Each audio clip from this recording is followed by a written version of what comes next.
Hello and welcome to the Be Formless Flow Driven CEO and VC podcast. Today I am welcoming to the show Charles Solomon. Welcome to the show, Charles. Thank you for having me. Thank you. It's 7 p.m. Wednesday evening for you, Thursday morning for me. It's a short week for us. We had a long weekend, lots of public holidays this week with Easter, so it feels like I don't know what day it is at the moment. Same here. This is a bit of a funny time with the holidays. Absolutely. Yeah. It feels like there's a lot happening in the world, and I'm not sure about you. I'm waking up every day going, oh my goodness, like the pace of everything, technology, etc. It's just like, whoa, like just the ability to keep on top of things. Are you feeling the same, or are you pretty on top of it all? I definitely do feel the same. Have ways of keeping on top of things in terms of Same. like news outlets and accounts I follow in different places and even people I talk to. But yes, you dive into something and you pick your head up and there's news to digest and impacts like that and markets and everything. So Yeah. things are moving very quickly right now. It's a lot to stay on top of. Yeah, it is, especially in the VC space. So let's talk a little bit. Let's give all the listeners a bit of context around who you are, your background, then I'll hand it over to you. So you're the managing partner and founder of Centripetal Advisors, where you work at the intersection, or the company as well works at the intersection of finance, governance, and growth. You have experience across high growth and early stage to I'm saying growth here. So you've experienced across early stage to growth stage companies in B2B technology. So really hot topic right now in terms of the tech and even just what we were talking about. Be fascinated to deep dive into from a business to business perspective. You're knowing yourself, Charles, for bringing analytical rigor, calm problem solving and strong independent interpersonal judgment to complex situations. And even from a complex perspective, it's not even just rising anymore. I think on the daily, it's just emerging. There's just new complexity emerging. And it's like, how do we navigate our way through it in a way that is calm and non-reactive? Your work Definitely. is your work is grounded in helping companies move from the noise and all the clutter to really laser focused. And I even saw that with you pre-show where you're just like, I like to be laser focused in terms of strengthening metrics, sharpening strategy, and building the governance structures that allow healthy growth to take hold. You bring that practical systems-led lens to business development, finance, and scale. Tell us a little bit about how you came into becoming founder and managing partner of Centripetal Advisors. Tell us a little bit about your. Yeah, for sure. Happy to give the origin story of the firm. I think the firm is the culmination of my entire professional background prior to founding it about 8 years ago. And I think it's an expression of genetics and DNA in a way. Personally, I come from a family of entrepreneurs and I kind of didn't even know what that word was or meant until college. And I stumbled on the entrepreneurship club at my university at Tufts. And I got really, really hooked. It kind of felt like it came out of nowhere, but it was, something that really clicked with me, and I immediately wanted to, be part of and one day run the club that supported entrepreneurship and entrepreneurship on campus. And when I graduated, I did move into, I moved out of entrepreneurship. I worked in finance and strategy at a Silver Lake backed company called Gerson Lerman Group in New York City, a pretty sizable middle market size shop, growth company, global footprint. And I kind of mastered kind of finance and then kind of strategic basics and thinking. You can never really master it, but I got a darn good 101 and maybe 102 and 103 with the team there. And then I got my MBA at Columbia. I rounded myself out there, Columbia, New York City. And then I moved to Brazil and I worked with early stage startups. So think like 0 to 5 million in ARR. And really learned what that was like to try to get to product market fit and get a bit of scale. And then I came back to the States and I worked in business development and I was building partnerships with private equity and venture capital. And I really grew out my network through that. And at some point towards the end of my run there, I helped the company raise $60 million and it wasn't my Wow. job. Yeah, it wasn't my job. I was being a value add service provider. I asked for a referral to a company, as part of my biz dev role. And that entrepreneur said, "Can you help me meet some investors?" I said, "Yeah, I mean, I know them. Sure. If it helps you and it helps them, that's great. And then you can help me." And so I sold the company that he he introduced me to. He sold them a product. It was a big deal, and he raised 60 million bucks. So when that was over, he said, "Well, can you help another company I know raise money? It's not what I do, and this is I do these partnerships, and then we do product distribution down in the portfolios." And I said, "Yeah, yeah, yeah, but can you help this other company?" It's pretty pushy, pretty direct. And I wound up doing that, and I started the firm and to do work like that under an umbrella, under a bit of a brand. And not that we have a big brand of any kind, but I remember saying to him, like, let's see what we can do together, and you tell me if we raise some money, will they have financial leadership? Do they have financial leadership now, and will they have financial leadership after? And he's like, not really, not really. So I was like, okay, let me go into this and see if I can help from a finance perspective, and not just bring the network, but bring the know-how too. And that's how I got started with that client in 2018. Wow. What a great story. It's an amazing story. The fact that you grew up with entrepreneurs is like your whole entire family. You stumble into it in uni. I want to ask you a question because I thought that was a really interesting word you used, and you said hook, and you were hooked. What was the hook for you? Like, what was it that grabbed your attention, given the fact that you were surrounded by entrepreneurs in your family, and there was no hook by the sounds of things there, and then you go to uni and you get hooked in. What was it? It's a good question. Yeah, there wasn't much of a hook, growing up. I like, I remember going take your kid to work day and going with my dad to that a few times and really liking it. I did intern. My aunt is an entrepreneur. She founded a public relations firm. I interned there a couple summers. I was even there when she announced that she sold it. Mm. My cousin was starting a business two floors down in the same building in New York City, and I went out to lunch with him, and he was telling me about it. And I thought it was interesting. He was a bit reticent. That business went on to be extremely successful. But when I was in university, I think what appealed to me about the club for some reason, and you could argue this for any club, but I got like this VP programming title, and I realized I was able to think about the club from many different angles. Think about what events we could put on to attract people, but based on what events we put on, what marketing we could do to make the event successful, and then what we could do once the people showed up, and how we could, and based on their experience, how we could hook them and bring them back. And then of course there's a finance component of what would it cost and what's our budget. And then could we raise money from other organizations, and could we kind of raise our profile so that then when we do events, we get more attendees. Just this idea of like building something, and I could just sit there and think about it forever. And maybe I'm not the most efficient thinker, but that challenge, that puzzle was just endlessly interesting to me. And The complexity yeah, of the it. whole world would like slip away, and I would just think about this. Everything else kind of seemed dull in comparison to this little challenge on a college campus. Yeah, I love that. And I love that. And then my next question is falling into it. Do you think like, when you were talking around how Centripetal Advisors came about in terms of, that client that you had, and he was asking you to seek investors, and then you were talking around, the fact that you then were asking around financial advisory, and not just, net worth, but also know-how, etc., within the organization. You said you made a point around, when this client was coming to you, like, this isn't what I do. In terms of an entrepreneur and founder perspective, do you think that quite often, and then what you see with the B2B tech companies that you work with, do you see that quite often as part of your entrepreneurial journey, you might think that you're on one trajectory, and then all of a sudden you fall into something where you're like, this wasn't the plan. I just thought it was interesting what you talked around, and then you said, this is not what I do. And here you are, and then look where it's taken you. Yeah. I mean, I wasn't thinking very entrepreneurially at the time. I was thinking I have a job and this is not the job. But you know, um, I thought about it some more. Think about the companies we work with, you know, um, I don't think that we're not there when founders are typically having that aha moment to start a company. We're coming in after, okay, 1 million, 2 million of ARR, depending, or after they get a big check if they're really early and they need financial leadership because they've got a lot of money and they need to grow fast and manage accordingly.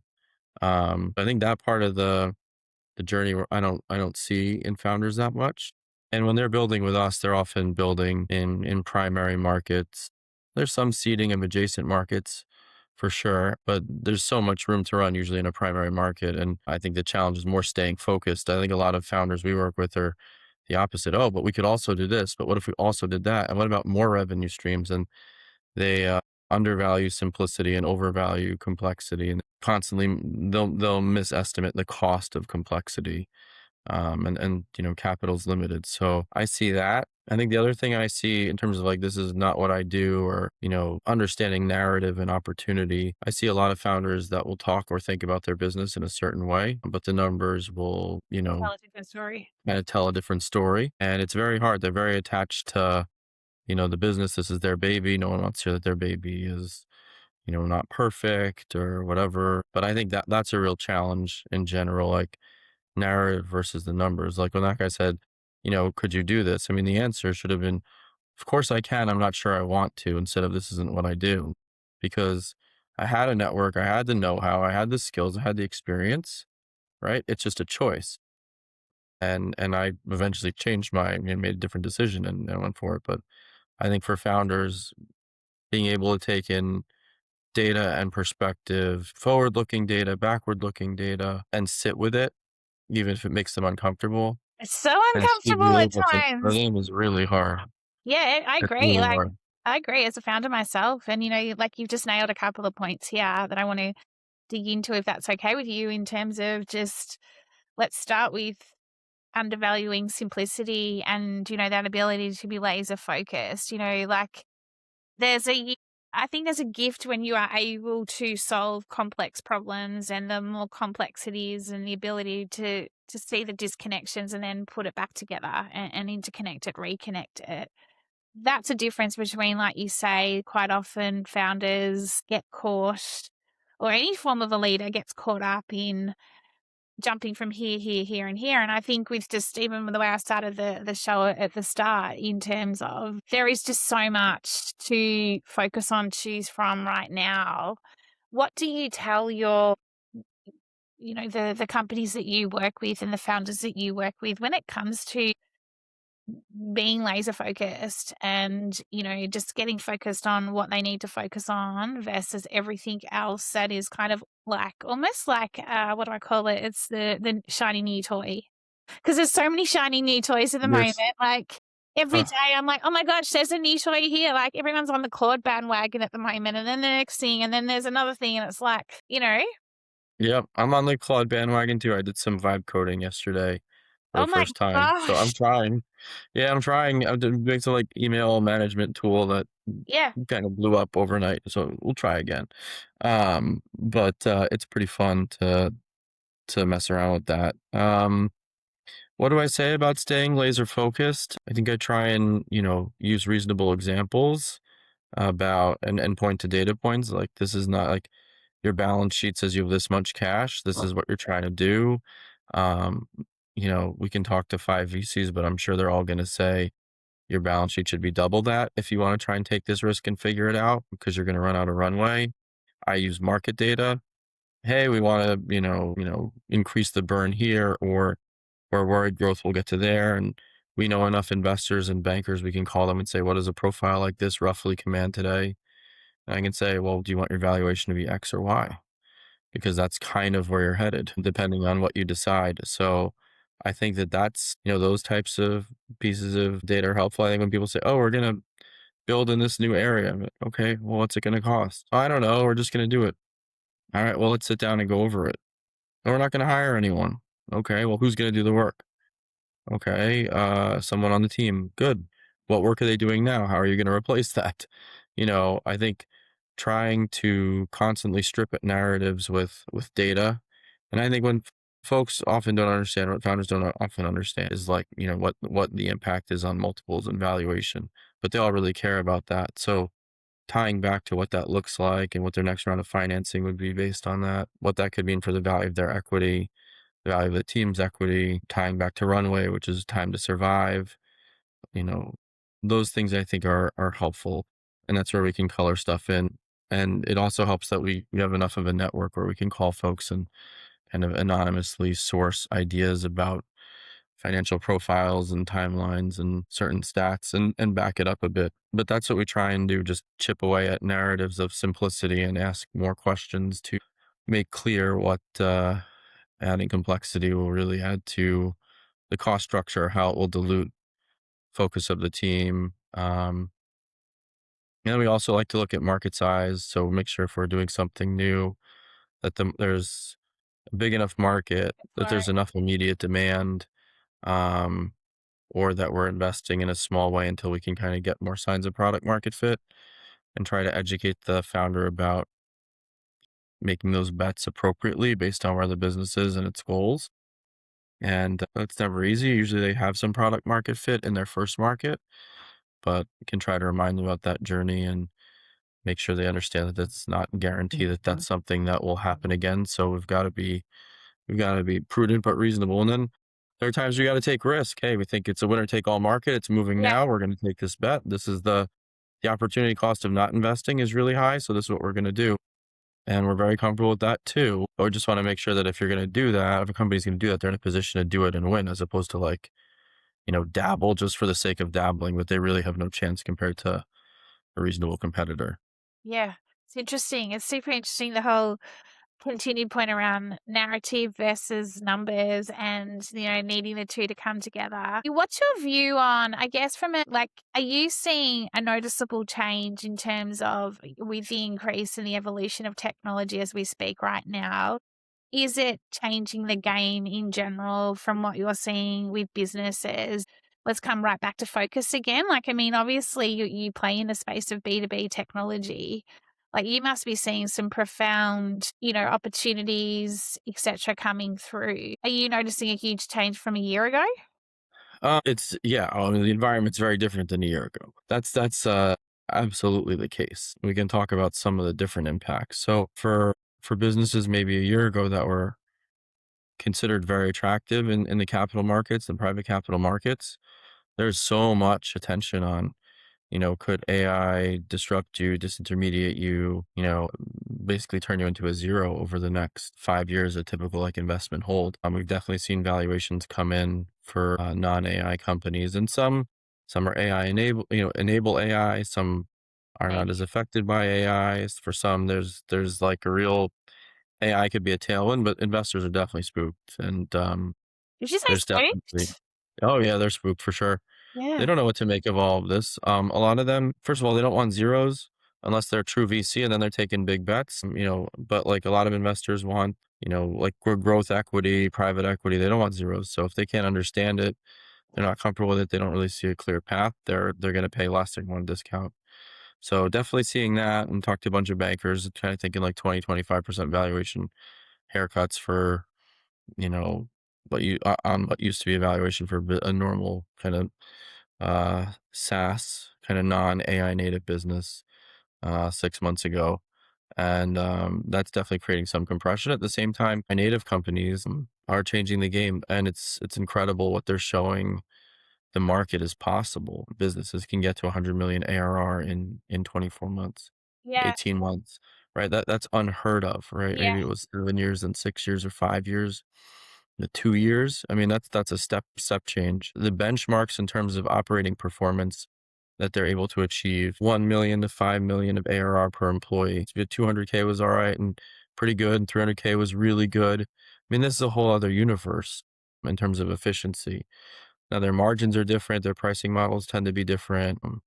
Their retention stats are in the net retention is much higher. The usage-based pricing means prices for customers go up over time as they use more, but most impressed by their efficiency and speed and growth. And I think they've raised the growth bar for companies, period, across the board in technology. Growth is always, I think, the most important thing, assuming you have good retention and you're not doing something insane with money.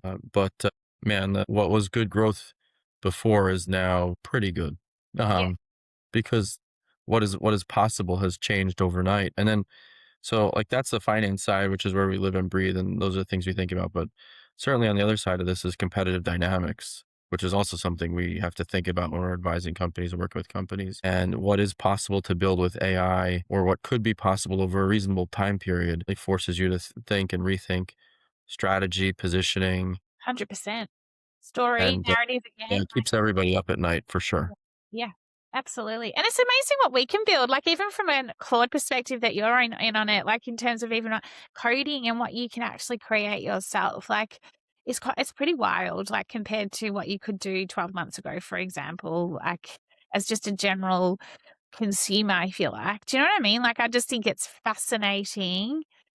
Uh what is possible for anybody. And it's like you might have an idea and then you go bang, bang, bang, bang, bang. And next thing you've created something. I think that's what's even more fascinating at this point in time.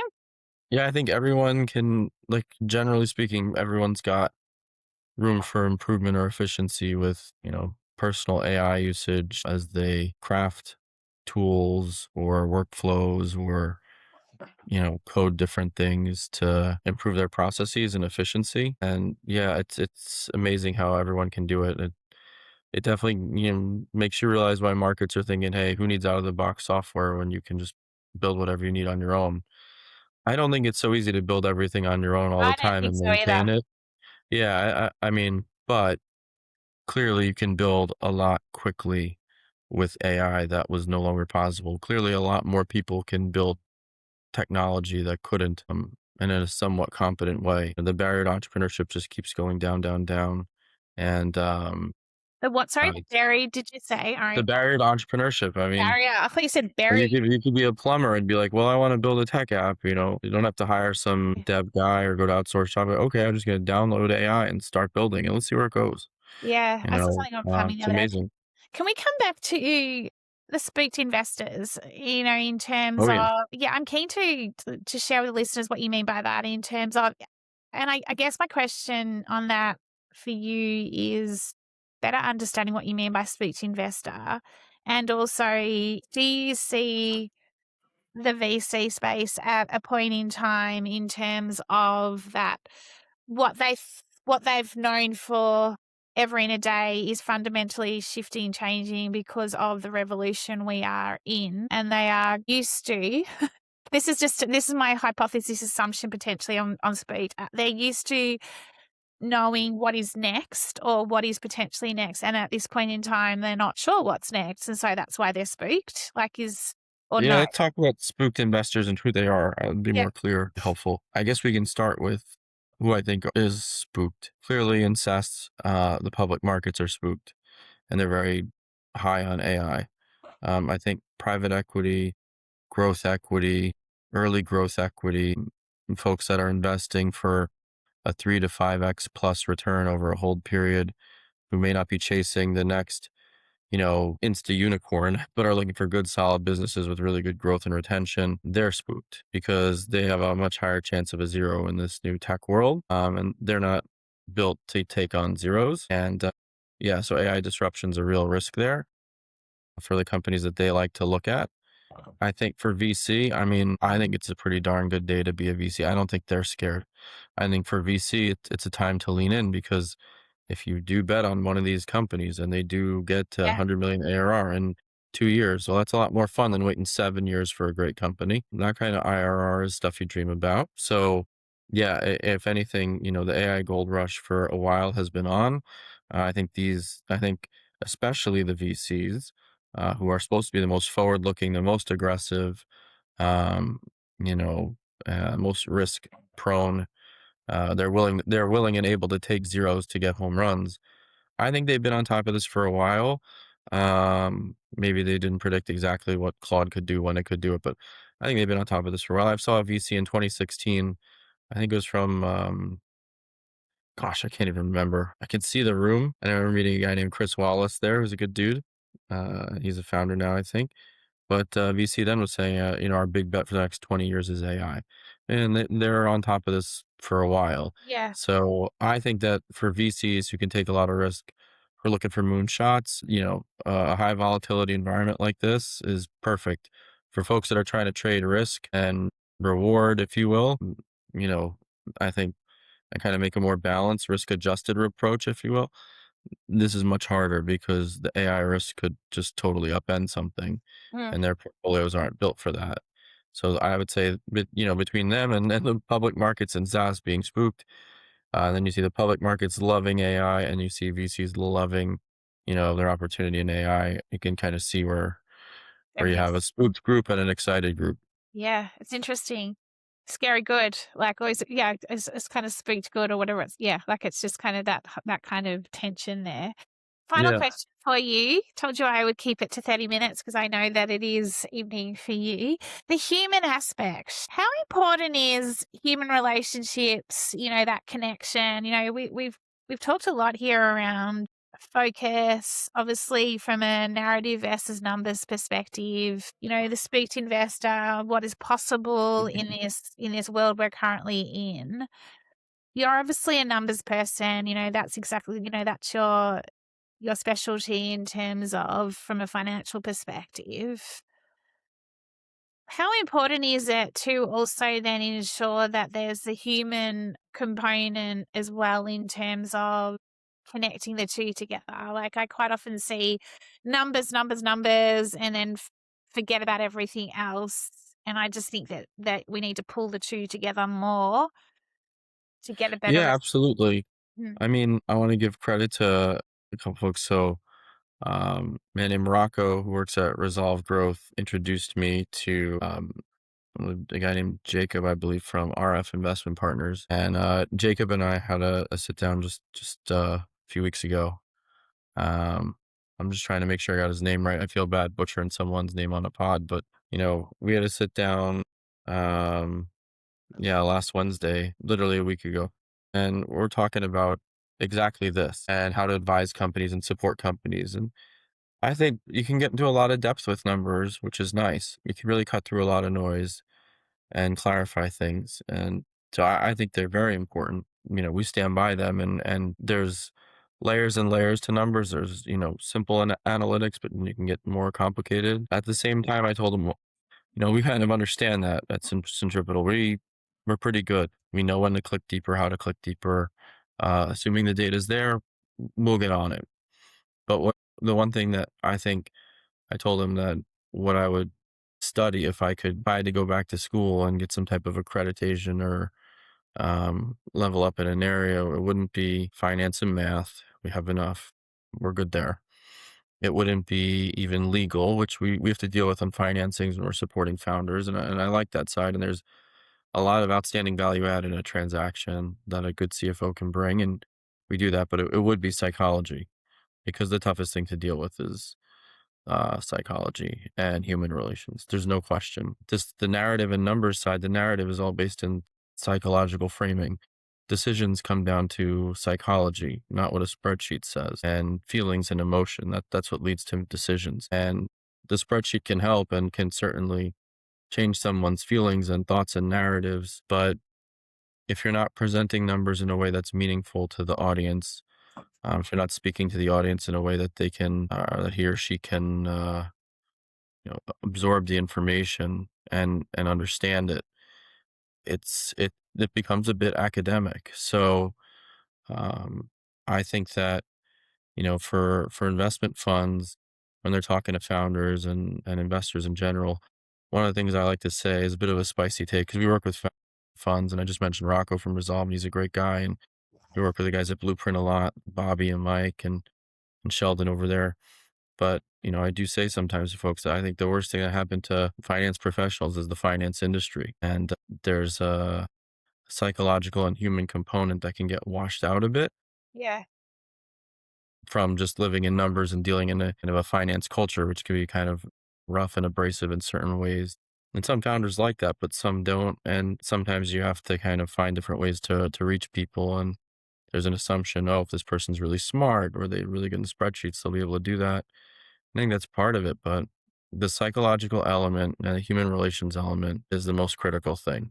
Yeah, I'm glad we answered on that. Yeah, it's a really good point. And I think even more so, even with AI now, like it's so important to continue to know that is, the human piece is the AI machine is never going to be a human. Well, I don't Yeah, think the it AI machine to this point, it does a lot of amazing things, but when you're trying to be really, really sharp in a specific area, human oversight, knowledge, expertise, yeah, context, 100%. Couldn't you agree can't more. always pull that in. Yeah, the human relations side, relationships are still how we've dealt with each other Yeah, agree. since Yeah. the beginning, and they're so hardwired into us that that's not going away. No. Love it. Charles, what a great conversation. Thank you so much. How do we find out more about Centripetal Advisors? How do we find out more about you? Yeah, follow us on LinkedIn. Follow me on LinkedIn. We have a website. You can reach out to me via email. That's usually the best way to reach me. Just direct via email. My email inbox is pretty busy. The LinkedIn one's a mess. So I always tell folks, email me directly. You'll get Charles at whatever response. centripetaladvisors.com is the way to get me. Amazing. Can you say that again? Because I was talking as you were saying. Yeah, sure. It's Charles, Charles, at Centripetal, Centripetal advisors, advisors.com. Just email me directly, and that's definitely the best way to reach me. Thanks, Charles. Anyone who wants some laser focus and to get clear on their narrative versus numbers and some human insight, highly recommend having a chat with Charles. So, Charles, thank you so much. I'm going to let you get to your family and some dinner.